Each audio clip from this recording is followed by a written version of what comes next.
All right, good morning, everyone. It is 10:02 a.m., so I'm going to get started. There's still a few people filtering in, but that's okay. I'll start with my little introduction, and then we can move over to the presentation. So today is our bi-weekly webinar, sorry, not weekly, our bi-weekly webinar and today is about how to create a killer elevator speech. Our presenter today is Michael Barris. He's a best-selling author and also a speaking coach. So he is going to be talking us through how to create a killer elevator pitch, which is important for everybody, as we know, in business. Just a couple of small housekeeping things. We do not use the raise hand function, and we do not use the chat function. We typically just use the Q&A. So if you could please pose your questions in the Q&A function. We welcome questions. We want questions. We will try to answer every question that you post. If you don't, or if we don't get to it, we can always circle back with you after the webinar. A couple of other small housekeeping items, or just to let you know, this webinar will be available on our YouTube channel within a couple of days after this, and we will also post it on our Facebook page. SCORE, we are the SCORE Monmouth County chapter. We are actually a national organization, as you guys know, but we are here representing Monmouth County. I am a volunteer with SCORE, and we are wholly managed by volunteers here. So if you or you know anybody who's looking to become a volunteer, please reach out to us at monmouthscore@gmail.com. And also likewise, if you know anybody who's looking for a business mentor, we offer free mentoring services to small businesses.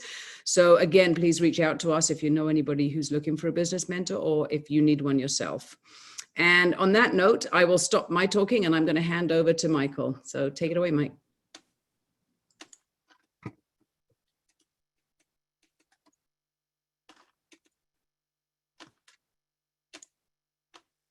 And we're on. Hi, thank you, Claire. And hi, everybody. It's great to be here to be part of this important discussion. Let's get right to it. So what do you think is the most challenging question to ask if you're trying to get followers, build career connections, even in a job interview? What would you think it would be? You know what it would be? It would likely be this. What do you do? 4 words. What could be so hard about answering 4 words? Apparently, people have a lot of trouble answering this. Here's what happens. They miss the mark by a mile. Either it's too vague, too detailed, too boastful, or too passive. And that's costly. Look at what you lose when that happens. You can lose clients and customers. And of course, you lose a chance at further job interviews. You can lose investors, you can lose collaborators, you can lose followers. Boy, the losses are racking up. So just imagine what you could gain if you could answer that question, what do you do? Which is also another way of saying, tell me about yourself. Here's what you'd gain. You can attract meeting invites, arouse curiosity, build career connections, open opportunities for yourself, and you'll feel empowered because you're in control. Well, what all this is pointing to is a mastery of something that you can say to people that will engage them and be compelling. And we often call this an elevator speech. But here's the question that I think bothers a lot of people. First of all, why is it called an elevator speech? Does it really have anything to do with elevators? There are a lot of theories with this. Some people say it does have to do with the beginning of the elevator. However, this is the origin story I like best. It's connected to the great days of Hollywood. Screenwriters, eager to pitch their ideas to a powerful studio honcho, would wait for him to get on the elevator. And then they follow him on and then they say, okay, JB, I got a great idea for you. He said, oh, okay, all right, you got it. As long as I'm on the elevator, I'll hear it. So it's come to think that in this theory that this is why we say the speech really should be no longer than an average elevator ride, which would be about 20 to 30 seconds. Now, things have been changing. This is a different era. We're in an era where social media is dominant. It's saturating everything, and it's changed the selling paradigm. The thing now is not to pitch. You know, the term is elevator pitch. Well, it's probably better to de-emphasize the pitch part and to think more about it being a speech where you are trying to offer people a way to solve problems. You're solving problems. And most of all, the classic idea is I'm going to go in my room and I'm going to bang out an elevator pitch and I will take it and present it everywhere I go and doors will open for me magically. That's not that realistic. It's better, first of all, to avoid a one-size-fits-all type of tactic, which is really akin to mass marketing, like you'd find in car sales. And there's some pictures of cars, so you know what I'm talking about. Here's really what we want to do. Just look at the elevator speech as a blueprint. It's just a springboard. And because let's face it, important business conversations don't necessarily start with the question, what do you do? It might be something else, like, you like golf, nice weather. How about the hockey game the other night? You need to be able to access your blueprint so you can pull parts out of it as necessary or do whatever with it you need. It's nice to have it. It's a confidence builder, but you need to guide people to hear how you can help them. So I encourage you, break up this rehearsed speech as much as you need to and improvise if you can and feel the mood in the room, if you will. That's the whole point. You need to react to where they are in the moment. And the more you do that, the more authentic you'll seem, the more compelling you'll be, and the better your chances will be of building a relationship which can actually lead to real benefits for you. And here's the other thing. Don't look at the elevator speech as the be all and end all. It's really, as we say, just a beginning. So combine it with free offers of valuable content. People are used to getting free content now, right? Free videos, free master classes, so you can help them to learn more about what you do. And it's a good idea if you can guide them to some sort of a consultation and call it a free consultation, if you like, where you can elaborate on that offer. But most of all, it seems that the key thing to do nowadays is to be patient.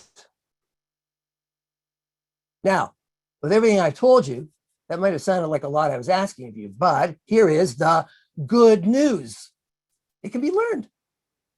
And here's how it can be learned. It's like we're going to bake a cake today. We're going to bake an elevator speech cake. So let's get some ingredients. We need to assemble a plan and a method, which I'm going to tell you about. We need a confident delivery. We need some inspiration, and we need a message. Now, that bit about the confident delivery is, for me, perhaps the most important thing you do, because it doesn't matter how great the content you assemble is. If you don't have a compelling way to get it across, to reach people emotionally and to arouse them and make them to want to buy in to your story, they'll tune you out. You know, we know, we've heard on social media, people will tune you out in seconds. Hopefully you haven't tuned me out yet.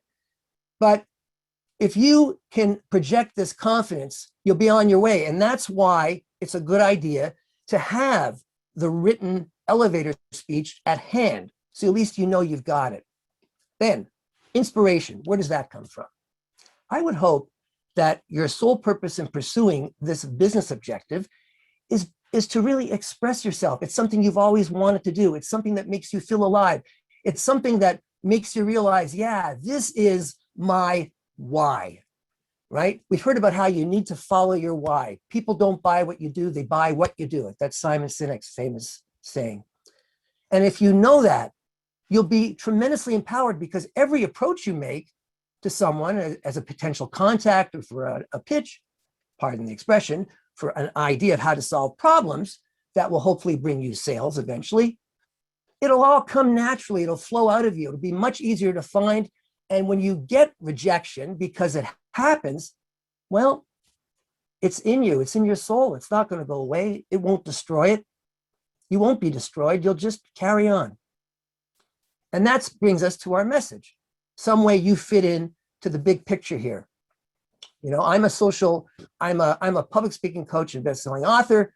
My message is I help professionals to become more compelling and engaging speakers, but also when they're doing that, they are empowering me because I'm following my why.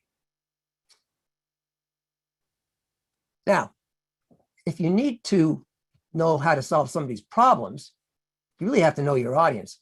So here's another tip for you. If you're just starting out in this elevator speech gambit, I think it's a good idea if you can start with a group that you're familiar with. For example, I've been a journalist for a lot of years. I know a lot of people in journalism. I know their problems. I know how they think. That's a good place to start in your case, if whatever industry or business you're familiar with, because it's much easier to know how to solve the audience's problems when you know who they are. I'm just going to take a little drink. Pardon me. So that's a good place to go. Now, on to the plan. First question is, what's your goal? In other words, what's the purpose of this elevator speech? Is it a job interview? Is it to make some career contacts? Is it to actually try to engage someone to take an interest in your product? Is it just a random meeting? Because each of these situations require you to shape the elevator speech a little differently. So who do you want to reach? That's number one. And by the way, this picture of the fellow carrying his briefcase reminds me that a lot of you may be saying, well, look, how many different places can you reach people nowadays? We're still in a lockdown situation in a lot of cases. Things are opening up, but I understand what you're saying. You're going to see that elevator speeches are useful everywhere. They're useful not just in physical meetings, but in social media, in emails, in texts, on social and so forth, and videos. We'll hear more about that in a moment. Now the method. Here are four key things you need to tell the other person. Number one, what you do and in which market. Very important to be clear about what's the market you're serving, because if people feel, well, we're not aligned, boom, they're gone. Number two, what drives your passions. Get that up front. What turns you on about doing this? You know, it's about solving their problems, but you'll be a much more compelling problem solver if the person you're speaking to knows that you really care about being here. Hey, he's got my interests at heart. I'm going to go with him. Number three, what makes you unique? In other words, what's your unique way of solving problems? It could be something as simple as saying, I have a unique method for helping hotels to analyze data and improve the customer experience. Anything like that will fit. Then, as we said, what makes you a fit for the role you're seeking to get with this chat, the project or the organization, the investment, the collaboration, you name it. That's it right there. That's the keys to the kingdom right there. So let's now look at some actual uses of elevator speeches in practical settings. This is an interesting one. This is an entrepreneur. I got these from certain websites and from some of the websites of the actual people who I'm citing here. So I'm going to read this and notice that this one would be delivered at a networking event. It could be an online networking event, a physical networking event. And it would go, and as I read this, note how many different problems the speaker identifies and offers to sell. Hi, I'm Megan Moran. I'm a wardrobe stylist for busy businesswomen. Nice bit of alliteration there, in addition to getting the problem across. I help them take the stress out of getting dressed by cleaning out their closets, mixing and matching what they own, and shopping for what they need. Look at all those tasks she packed into that one paragraph. Ultimately, I'm saving them time, easing frustration, and leaving them feeling confident in their clothes. This person shows a great deal of insight into the dilemmas that people face in trying to get dressed for business. I think that's a marvelous little thing. And notice that it only took 17 seconds. I mean, that's how I read it when I first timed this. Here's another entrepreneur, a house cleaning platform. This is one that would work online for reasons you'll see in a moment. Notice the use of the question beginning here. Now, when this was on the website, the speaker actually didn't have the question. I added the question to try to get across the idea that think about starting your conversations with people by asking questions. Do you have trouble finding a good, reliable house cleaner? Hux is on an online platform directly connecting local consumers with house cleaners. With Hux, you can easily compare local house cleaners on total price, reviews, availability, and instantly book a service. that just oozes convenience, doesn't it? Our technology empowers local house cleaners by replacing costly overhead found in the traditional service industry and makes it easy for consumers to book services online in just 2 minutes. There, they gave you the whole thing. How can we do this? We eliminate the overhead and we make this the easiest thing in the world for you to do. Just think of us as the Uber of house cleaning. I'm sure a lot of businesses would like to be thought of as the Uber of whatever. And this took, by my reckoning, just 33 seconds. Let's do another one. This is for a financial coach. And I love this one because it introduces a note of levity into the idea of helping people with their financial fortunes, which is one of the most serious things there is for individuals, right? And this would work on a video. In fact, there is a video of this speech out there, but not with the speaker singing the opening line, which was apparently something that she has done. So I'm going to sing it for you now here. So here we go. You're gonna be rich tomorrow if you take my class today. I'm Shelley Campbell, and I treat money disorders, spending bulimia, and income anorexia. My 8-week financial stress reduction workshop is designed to help you make more money and have more time off for fun. I'm also the author of 3 best-selling books, The Wealthy Spirit, Zero to Zillionaire, and From Worry to Wealthy. So if you're living on peanut butter and jelly and would like to afford deli, call Shelley. That's a remarkable little piece. That might even be a little witty masterpiece of an elevator speech, and it only took 32 seconds. Here's another serious one that has a lot of wit in it. It's for a law office. And apparently, the very first time the author of this elevator speech used it, he got a client. So you can't argue with success. Here it is. I'm Brian Pendergraft, Esquire, and I'm a full-service real estate and title attorney. I help with ABC to EF, agreements, business entity formation, closings and title, deeds, evictions, and foreclosure. For all of your real estate legal needs, it's as simple as ABC. Work with me. And that took just 17 seconds. Again, it's a serious subject, a law office, but he played around. He did a fairly simple thing. He just put things in alphabetical order, but it comes off as being quite clever. Now, a little story about an outreach that I made on social media. Again, as I mentioned earlier, we use elevator speeches all the time, including on social media. I use LinkedIn all the time. It is the foremost business platform. I recommend everybody use LinkedIn. In fact, it's said that LinkedIn now is even more important than a website. You need a website, but this is where things happen. So in a LinkedIn post that I made not long ago, I quoted a top-selling business author, Price Pritchett. And he responded to the post at the right. He just said, nice to see the U2 message at work. That's one of his well-known books. Actually, it's U squared, but you write it as U2. And his point was that we all have gifts, and the secret to achieving our goals and dreams is to unwrap our gifts. And the people who are high achievers have just unwrapped more of their gifts. So after he responded to my post, which was quoting a section of U squared, some of his followers followed him, and they did the same thing on my post. I then approached one of them who'd liked the comment with my elevator speech, privately on the side. And he got interested. And he's now my client. Things happen. And again, I didn't just present the square, hello, I am a public speaking coach specializing in that kind of robotic, prosaic presentation. I didn't do that. I wasn't trying to sell a car.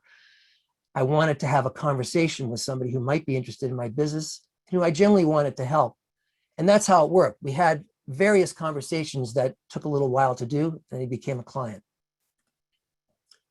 And that leads me to the point that go beyond that 4-step, easy elevator speech writing plan, and try to ask questions beyond that that spark genuine conversation, because your success will be affected by how deep you can dig to understand the other person's problems, as I said at the outset. So here's a set of questions that will get you there. And this is from a 2012 TEDx talk that was delivered by Michelle Golden, who I believe is an accounting executive, or was at this time. And the questions were, where do you work? What inspired you to go into this? What do you like about what you do? What was working like when you started? How do you approach your work now?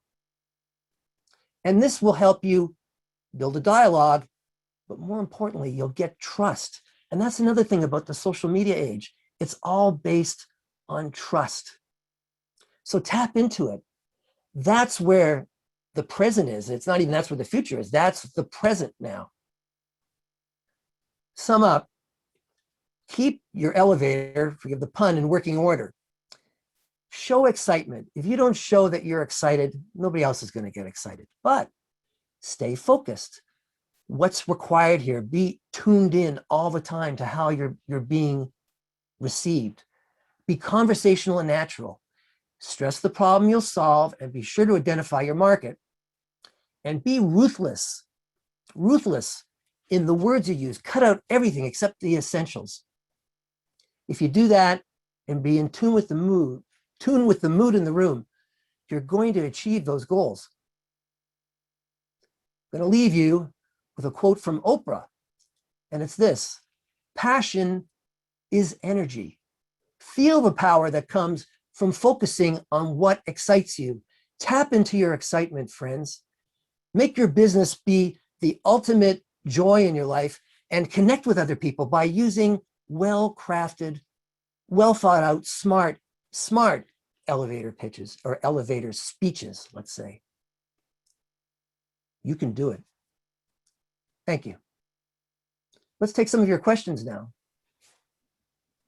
Thanks, Mike. So floor is open to questions. If anybody has any questions, please post them. There's a lot of information to be had here in terms of elevator pitches. I actually have a question, Michael, which is it good to practice your elevator pitch in the mirror? I would say yes. I practice my speeches in the mirror simply because it will get you to stop thinking about yourself, believe it or not, while you're looking in the mirror. Because the anxiety, I think, in speaking comes a lot from worrying over the words. And I think when you're looking in the mirror, it can take your focus off the words. You're actually speaking to a person. However, you know what I would say, Claire? Use the recording devices on your phone and on your laptop as much as you can. That's my approach to getting used to a pitch. It's really something you have to live with so that it doesn't seem like a forced thing that you're struggling with to remember.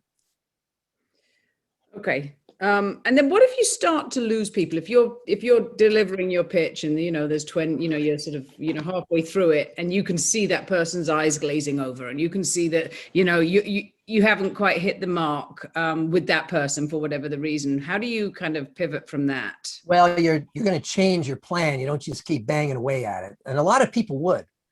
Yeah. A lot, I used to be a teacher. I taught public school one time, and there were a lot of first-year teachers who would be oblivious to kids who were going crazy in the classroom, but they keep banging away at the lesson as if the kids weren't there. That's not what you want to do in this. This is just the same thing with another kind of communication. So change it up, try anything, tell a story. Stories are always very useful. Try to switch into some story that will work. And I would say, don't even think about it. Just start talking, make it more like a conversation. Because clearly the planned path isn't working for you. So just go with with what your gut tells you. And you're bound to catch somebody if you're really picking up the feeling in the room, you'll connect with them somehow, I feel. Okay. What about, is it a good idea to have multiple elevator pitches depending on who your audience, even though you may only have one service or one product or one thing so that you can sort of work your audience with whatever you feel is the best? I'd say absolutely. It's not going to be a one size fits all approach. And the more prepared you are to change up and to try something different, to be versatile, the better off you'll be. So I would say, if you have your business, for example, pretend you're doing one for an impromptu meeting where you were in the train station, you bumped into somebody you knew, and they say, hey, what are you doing now? I say, oh, well, I've got a business as whatever, and try that. Try one where you're in a networking meeting, which is a little more formal. Try one where it's a job interview, if you can picture what sort of job you'd be called on to do. Try to think of any other situation where you might maybe think of one where you're trying to get investors to put money into your program. I'd say it will certainly help you to do that, because then you'll get used to being able to think on your feet. And that's really a key thing in all this. Okay. Would it be a good idea, if you're losing their attention, to ask them a question about themselves, or ask them to tell you about themselves? I think that may be an indication of what the problem is. If they feel you're not really connecting with them, then by all means try to say to their feelings, like, look, if you look like you're not listening, I might say, what do you think about what I've said, Claire? And maybe you'll say, well, I think you're boring. I don't know if you'll think I'm boring, but you might say, well, Mike, I don't really get this bit about the elevator pitch. Why is it this? Why is it this? I say, have you tried to do this? What's your experience been when you've done this? You're right. Put the questions back onto them. And that's the key. You'll always be in good shape if you get people talking as well, and you're not doing all the talking. So the elevator pitch is really just a way to get someone to engage with you, right? So you can get the point of your service across, or your product, or whatever it is that you want to engage with them on. But it's an opener. It's almost like an opener to launch. It's not like you're going to go do your elevator pitch to the first person standing there, and then move to the next person and do the elevator pitch, and then to the next one. It's really an opener to gauge their interest and to get them. It's almost like a fish hook, right? Yeah, well, you're absolutely right. I hope that hook doesn't hurt your mouth too much. But yeah, you're absolutely right. It is really just a springboard for conversation, and that would be exactly what not what you should do. Would be if you just went hit on people that it's like people dropping off business cards. I have a bit of a problem with that. I've been in meetings where someone came in who wasn't even interested in the meeting. They just handed out business cards to people, and then they left. It was like a hit and run, a drive-by business card drop-off. Yep. That's not what you want an elevator pitch to be. And that's kind of the problem with that term. That's why that term is not aging very well. It goes back to the time when, hey, I'm going to pitch this guy, and like as if you were selling a car on the basis of its features. By the way, car selling itself is changing in some way.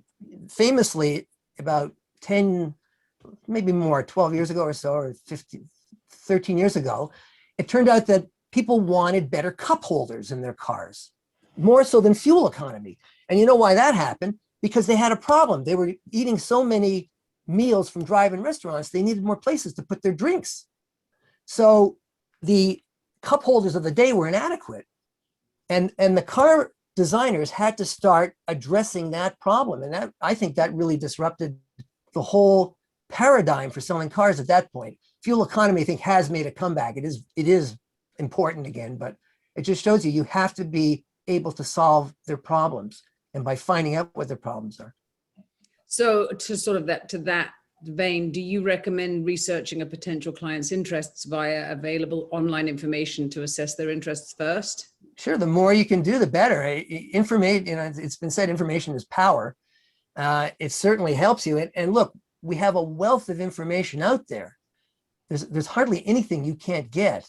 The only thing, as I say, I caution about is thinking you could bury people with content. That would actually go the wrong way.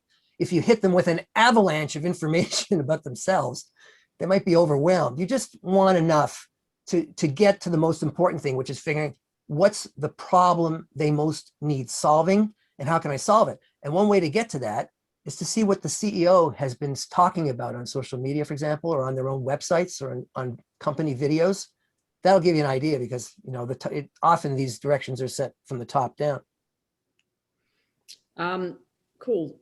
Then we have in a networking environment, in a business networking environment, do you think name tags are helpful? If you have your name tag, do you think a name tag is helpful in something like that? Sure, it helps. It doesn't hurt. I don't see why it would hurt. I think also, if you're talking, are you talking about in a physical environment or necessarily in an online A environment? physical environment. Physical, sure. I'm guessing a physical environment, yes. I would say if you were coming to a meeting, the more people you can meet ahead of the actual event, the better.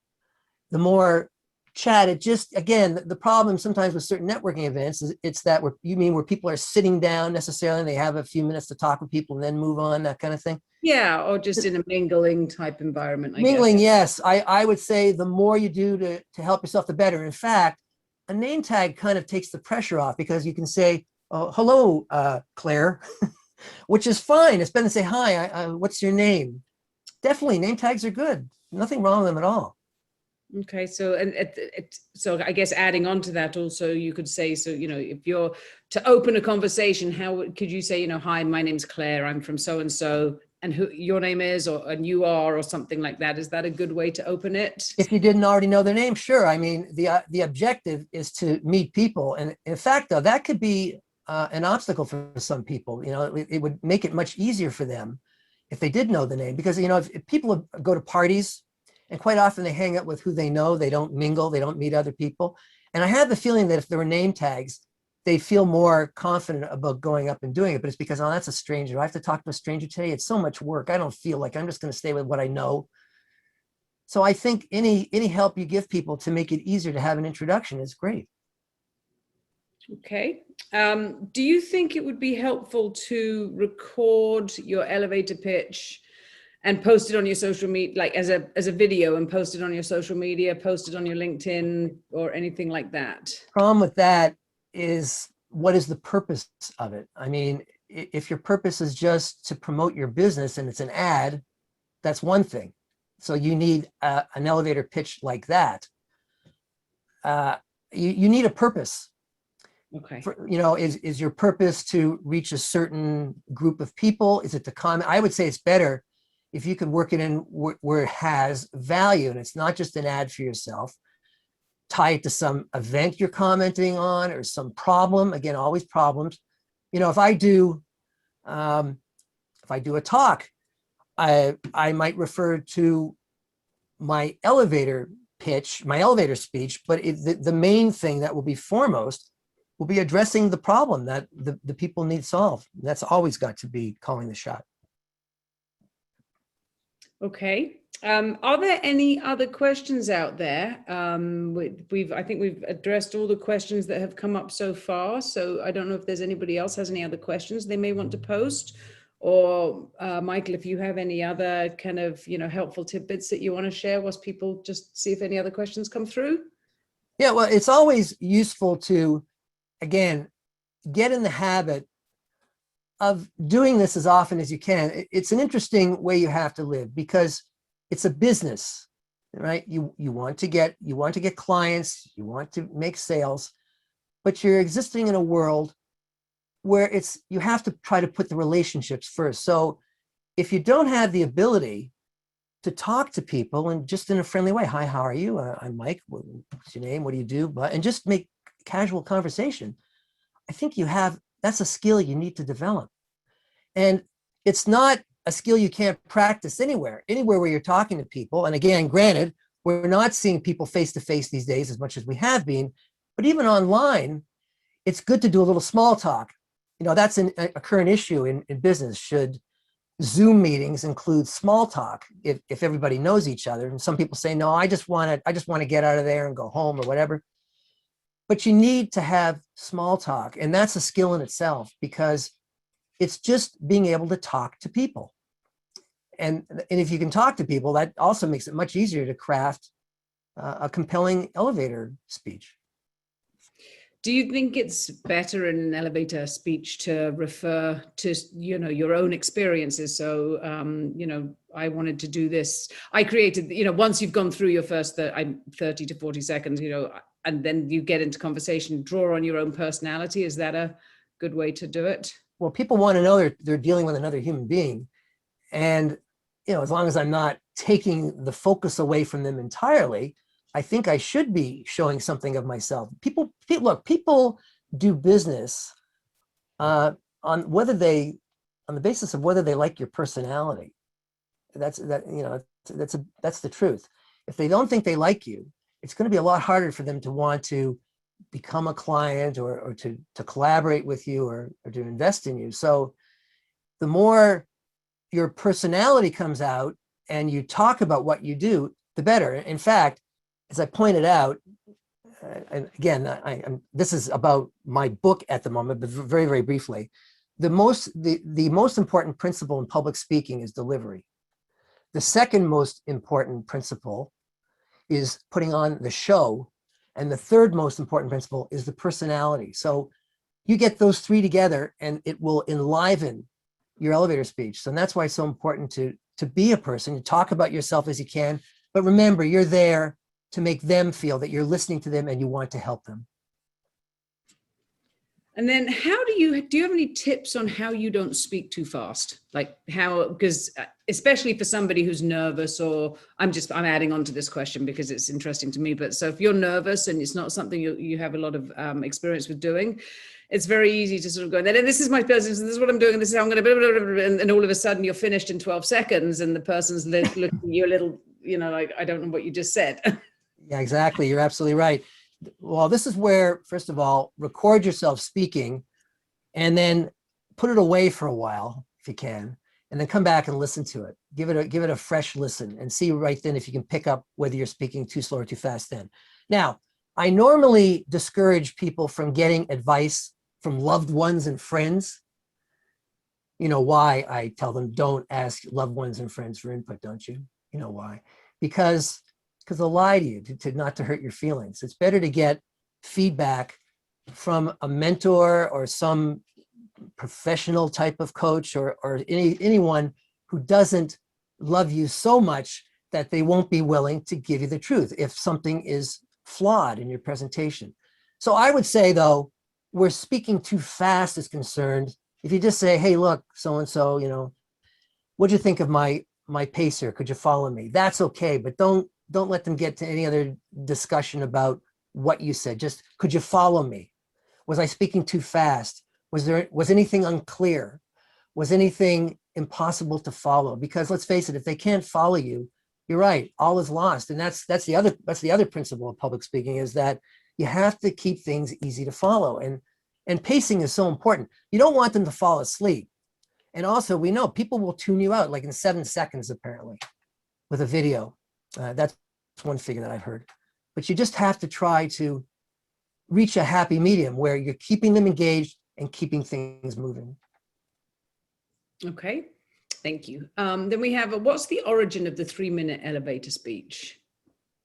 And is there a real value to it? Well, I don't know about the 3-minute elevator speech. I don't know about a time limit like that. Is there such a thing as like the 3-minute egg or the 5-minute rice? Or I'm not sure. It's a question that was posed. It said, what's the origin of the 3-minute? Frank, if you want to maybe expand on that a little bit, we can try and answer that. And then we have, this is a long question, so I'm going to read it, the whole thing. I'm a volunteer with a nonprofit that provides information about end-of-life topics and how not to be taken advantage of by funeral homes at a very difficult time. It's the Funeral Consumers Alliance. It's kind of like Consumers Report for the funeral industry, but most people don't want to think or talk about death-related matters. Any suggestions as to how to make a basically unwelcome topic more appealing?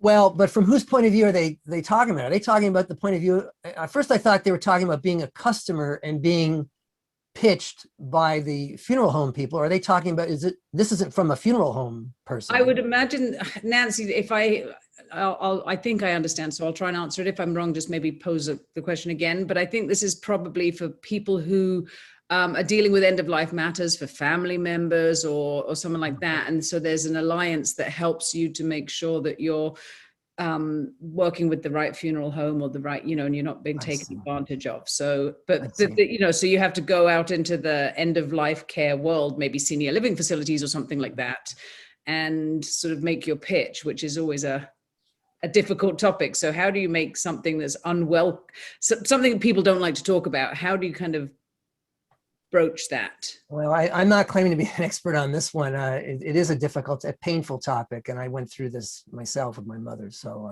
I understand this.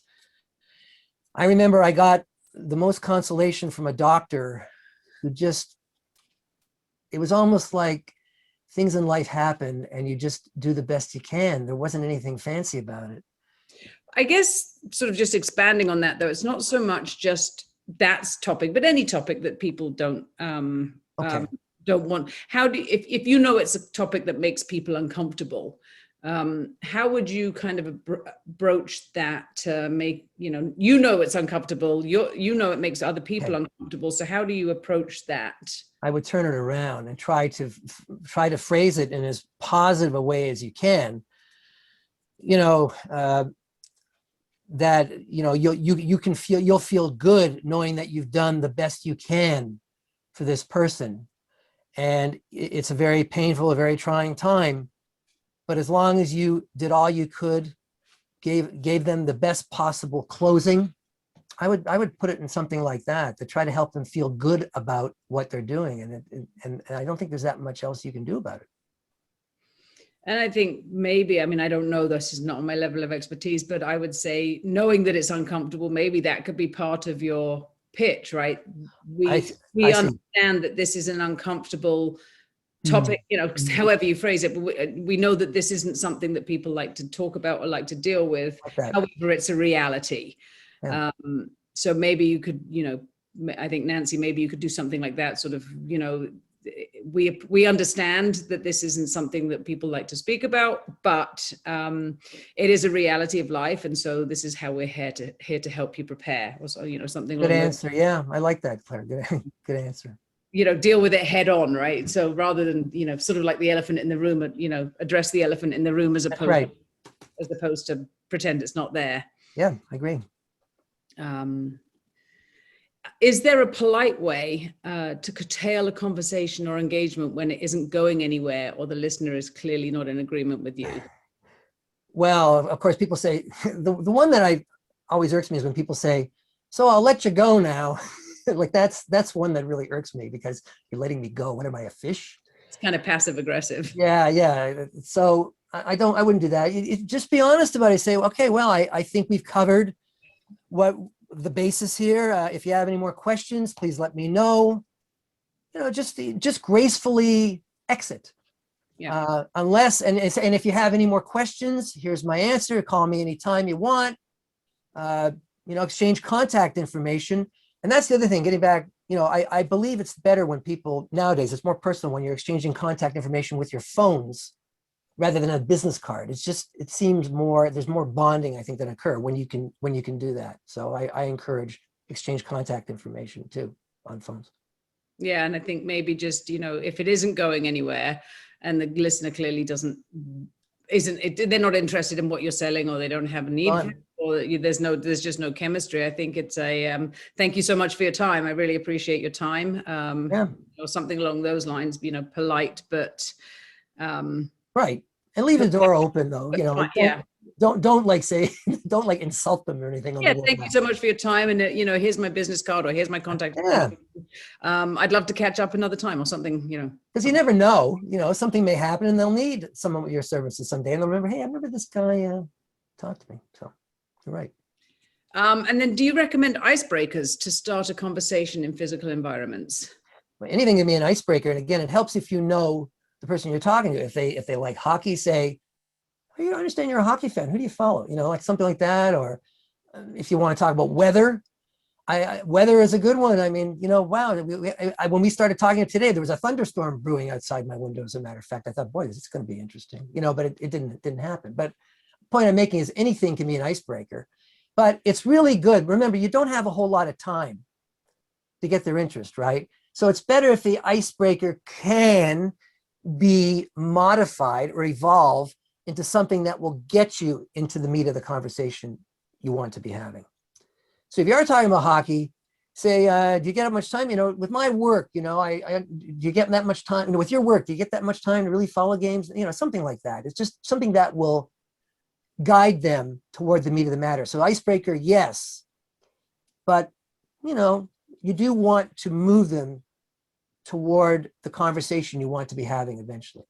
So you kind of want to own the conversation, I guess, is the Try to, yes. you want to be the one driving the conversation.